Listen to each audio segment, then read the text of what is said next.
Good evening to all you degenerate whiskey snobs. This is the Mad Mix Not Cheap Whiskey Review, number 36.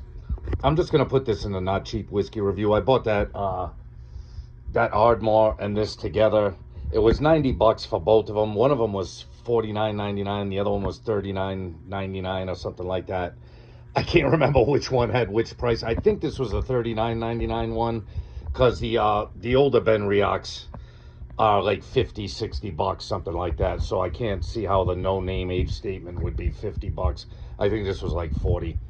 And as you can see, we get another winner, folks. These musty dusties do not want to give their corks up, that's for sure.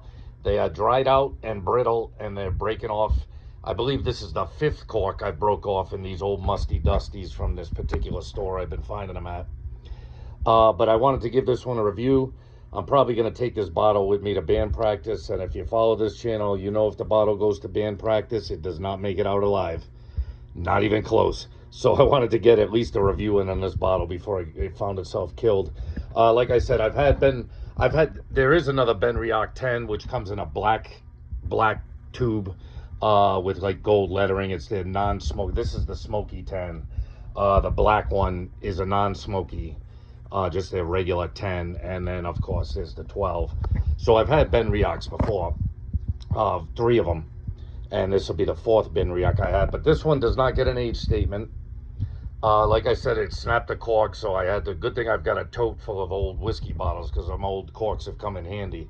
I think this one came out of a Glenmorangie. So with that being said, I wanted to get a taste of it before it disappears and make sure I record a review of it, so that way we have it for posterity. Let's get the snout right up in there. All malt, right off the rip. It's all malt on the nose. Nice, pleasant malt. You know what I mean? Not super duper heavy, but good. Nice, pleasing nose. I'm not getting a lot of fruit or anything. It doesn't say much about what it's aged in. The smooth single malt cleverly captures fruit, honey, heather, spice, and wood notes in a fresh and lively combination. Well, I don't know about all that. I'm getting mostly malt is what I'm getting. There's not a whole lot of heather and fruitiness on the nose anyway. Yeah, it's malt. It's nice. It smells semi-sweet, not really sweet.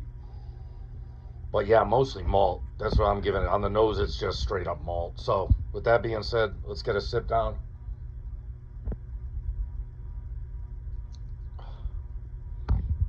There's something now. Okay, now you're getting the honey and a tad a bit of fruit. Little malt. I don't know what the hell heather is.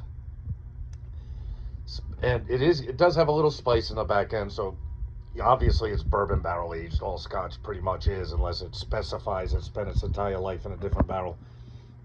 Yeah, I mean, right off the rip, you get fruit, a little bit of light fruit, honey. It's like the honey and fruit come in at the front end. The honey is more prominent than the fruit is. If it's any kind of fruit, it's really light, like an apricot or nectarine type of lightness, or an apple maybe, you know what I mean? Something light, not overpowering. Back on the nose, yeah, it's still all malt with sweetness. One more sip.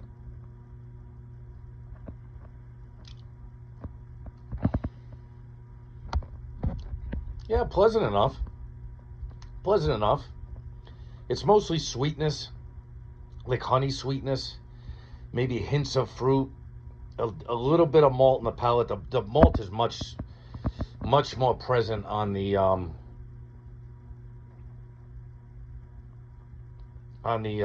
nose. Like the malt is heavier on the nose than it is on the palate for sure. The palate is mostly honey sweetness, smooth enough. This is only 40%, as you can see. So, you know, I'm not a big fan of these lower proof scotches. I'd rather have a little more oomph to it. You know, with that being said, it's not... I like the age-stated Benriachs much better than this one. I have a feeling this is a really old bottle with all these snapping corks. Those 5 bottles I've gotten from there, like the Ardmore, the Speyburn. What are the other ones that I got from there that were cheap? That Speyburn. I think I've killed all the other ones.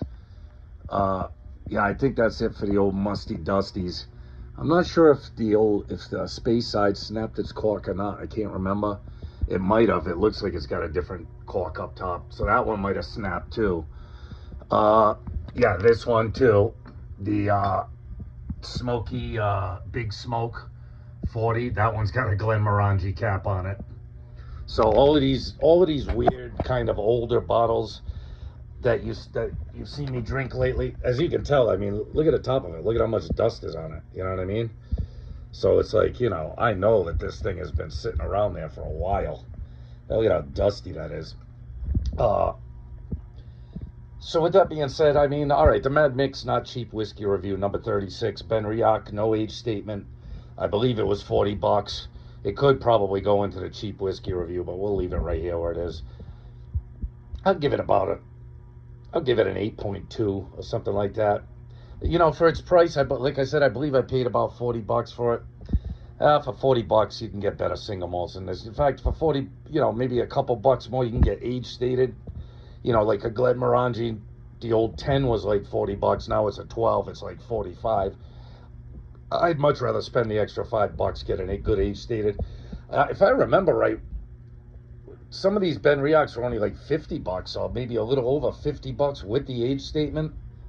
So I'm not sure how old this is. Obviously, you can see it's a much older packaging. It's a different logo, different packaging entirely than what this one is. So you know, these old cork busting bottles that I've been finding there all have old packaging. They must have been in the store for a long time. You don't even see some of these. I've never even seen a Benriach like this in any other store with no age statement. You know what I mean? Almost all the Benriachs are like, you know, are like this now. They all have an age statement. They're all relatively expensive. This is a little bit much at $40 for this bottle. Do I love it? Nah, not really. Is it okay? Yeah, it's drinkable. It's drinkable, but it tastes, it's kind of average, like a million other, well, not a million other, but dozens of other non-age stated scotches. It's not horrible. You know what I mean? A bad scotch is always better than a bad bourbon. You know what I mean? And when I say bad scotch, I mean that relatively speaking. You know what I mean? Once you've had an outstanding scotch, these kind of average scotches, they're okay. They're drinkable. They're doable. They're affordable. But they don't really blow you away. You know what I mean? And so, you know, with that being said, do I like it? Yeah, it's pretty good. I wanted to get it just because it was one of them old musty dusties. It's the old Benriach packaging. I've obviously had a bunch of Benriachs before, so I wanted to get a taste of what this one has to offer. It tastes like a young single malt. That's what it tastes like. There's no finish to it. So basically what you're getting is sweetness, malt, and spice at the back end with maybe a hint of fruit left over from whatever that bourbon barrel had to give. So, I mean, it's just average. It's okay. I don't hate it. Don't love it. It's given me more practice on my cork draining technique and getting all the pieces of dried cork out of my scotch, that's for sure. So with that being said, I'll bring it. I won't be afraid to kill this one at band practice. Them fucking savages don't deserve any kind of good scotch anyway. So I'll bring this one along. We'll kill it and call it a day. That being said, hey, love yourself. Always love and respect yourself. Do it. Love and respect your family and friends. And love not cheap whiskey. This probably could have been in the cheap category, but it's just all right. It's average. All right, I'll see you on the next one. Later.